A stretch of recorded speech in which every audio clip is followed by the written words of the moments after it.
Have you ever managed to get an F&AF book that was actually not supposed to be selling or rarely popped up selling?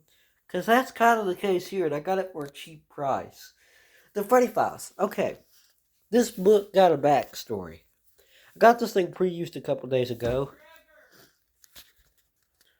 So anyways, yeah, this thing here, this was the very first Freddy Files book in the series to release.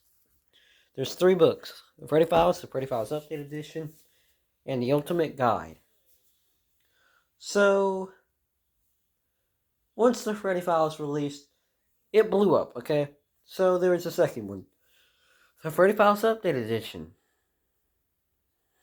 After that book released, the Freddy Files Updated Edition, this one stopped showing up.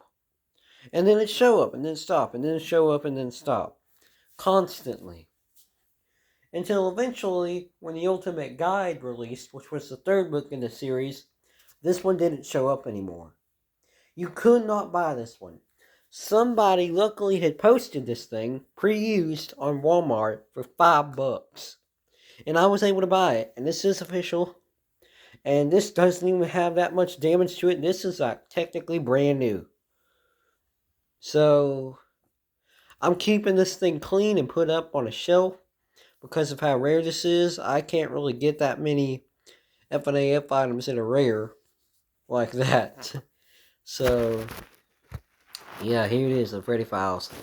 I haven't read it yet because I'm still reading the 3rd book. I've read the 2nd one, but I'm reading the 3rd one. I know the beginning parts of it are pretty much the same in every book, minus every time they update the book, it gets a couple words fixed and stuff. But I still reread the whole thing just to make sure I'm staying up to date. And still remember everything when I'm reading the next book. So, yeah, I've read the Freddy Files Update Edition. I'm on Chapter 7 of the Ultimate Guide. And after I read the Ultimate Guide, I plan on reading this one. But I'm going to try not to bend it. If it starts bending, I'm not going to be reading it. I'm just going to put it up. But this book is nostalgia right here. Because this came out back when Sister Location released. There wasn't that many books, there wasn't that many games back then. So this is nostalgia right here. So yeah, this thing is actually smaller than I thought, but yet again, it is the size of a normal F&AF book. So yeah,